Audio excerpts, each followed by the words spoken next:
السلام عليكم ورحمة الله وبركاته. تحية طيبة لكل متابعين القناة. اجمعوا بسرعة وتعالوا كده وصفات على السريع وعلى الماشي. كل البنانيت الأمارات يجمعوا معانا، والستات برضو اللي بيحبوا يهتموا بنفسهم. وصفات على الماشي ومكونات بسيطة جدا ومش غالية، وهتعمل نتيجة ومفعول والله العظيم عن تجربة. حاجة في منتهى الجمال. قبل ما ابدأ واقول اي شيء، ما تنسيش تفعلي زر الجرس وتضغطي على اشتراك للقناة. وصفة النهاردة بتفتح البشرة، وبالاخص بتتعمل بالليل. دي عبارة عن ايه؟ عبارة عن طماطماية واتنين معلقة لبن صغيرة، اللي هو المقصود بيها كوباية لبن صغيرة. ديت بتتشرب، تاكلي طماطمايه كل يوم بالليل معاها كوبايه لبن بالليل قبل ما تنامي.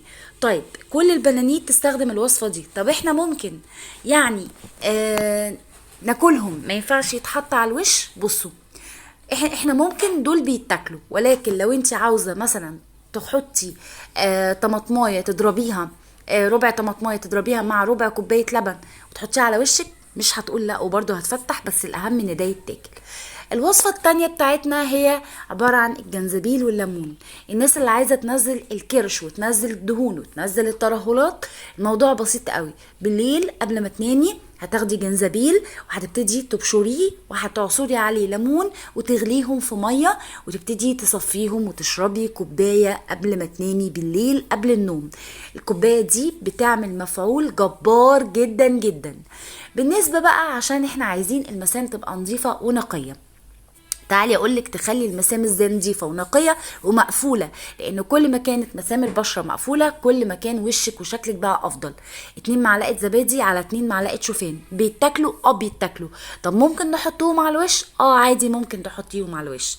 يعني ممكن يتاكلوا وممكن يتحطوا على الوش بمنتهى البساطه. بينضفوا المسام بتاعه البشره وبينقوها، ما بيخلوش في شوائب في البشره خالص، وفي نفس الوقت بيسدوا مسام البشره، بيقفلوها، لان مش من مصلحتنا ان مسام البشره تتفتح.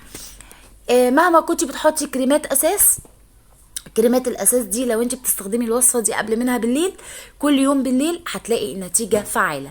في ناس بتستخدم الموضوع ده مره الصبح ومره بالليل، مفيش مشكله، بس انا بفضل بالليل عشان البشره بتبتدي انها تاخد كفايتها من الغذاء المطلوب وانت ما انت نايمه.